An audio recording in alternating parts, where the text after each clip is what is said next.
اشتراکچی آزمون از ناحیه عینی حفیظه الجبایی و باری چندم است که در این آزمون شرکت می‌ورزد و امسال هنری قدیمی نمد بافی را به هیئت حکمانی آزمون پیشنهاد نمود. چنین نوع هنر را امروز در اکثر دهه‌های ناحیه عینی رواج می‌دهند. این هنری میراثی اجدادان ما که از نسل به نسل باقی مانده است امروز با شرافت جناب عالی براه مانده شد در عرصه بین المللی جهان معرفی گردید.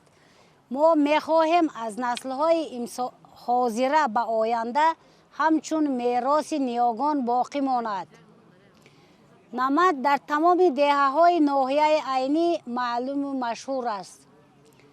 اگر در بالای این نمد دایم شنید در فرش خانه انزید درد پای را از میان میبرد، به سلامتی انسان فایده بزرگ دارد.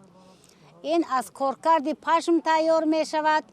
از روز توی و عنعنه مراسم و تمام چاره‌بینی ها ما از این نمدها استفاده میبریم. من خرسندم که در چاره‌بینی های مردمی همیشه فعالانه با سر بلند اشتراک می نمایم. هنری بابایان را نمی خواهم فراموش شود.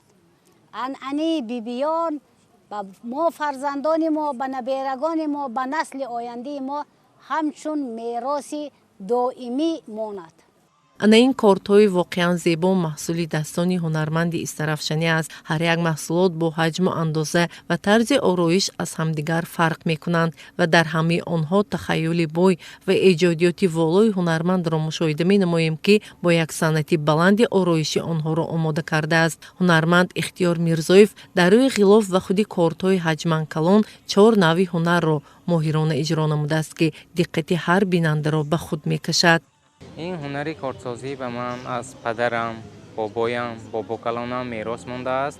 در ایام خردسالی به نزد این پدرم اومده این کسب چی کاری که پدرم میکردن دیده از خود کردیم. من حاضر باشد شاگردای خود توکر ایستادیم. میخواهیم که همین شاگردای هم دوام دهنده همین هنر باشن و برای حاضر همین کارتایی که توکر هستیم، کارتای نو برای آرایشی تحفگی، برای یک نمودی تهیه کردن همین کارت من 4 هنر استفاده برداشتم. هنری زرگری، من از این محصولاتی که تیار کردم هنری زرگری استفاده برداشته است از نقره، هنری میسکری استفاده برداشته است از لتون میز و متالی همین شمشیری که تیار کردم از برنز تیار شده است.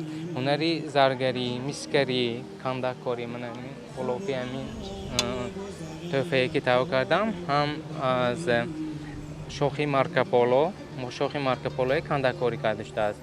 آزمون هنر آموز دوام 5 سال است که راه اندازی می شود و هر سال در زمینه برگزاری آن صاحب هنران نو با بهترین دسترنج خویش معرفی می شوند. خوشبختانه امروز در شهر و ناحیه‌های ولایت سوخت صف هنرمندان می افزاید و از حساب مهنت و زحمت سطح روزگار آنها بلند می گردد. اعضای کمیسیه محصول دستانی هر یک هنرمند را واقع بینانه بهاگذاری نموده وابسته به نامیناسی‌ها غالبان را معین و با دیپلم‌های درجه یکم، دوم و سوم مقامات اجرایی حاکمیت دولتی ولایت سوخت سرفراز نمودند. واقعا آموختن هنرهای مردمی انسان را در زندگی والا مقام مصاحب تجربه و با آبرو می‌گرداند. طوری بزرگان میگویند هنر دولت پاینده و چشمه زاینده است.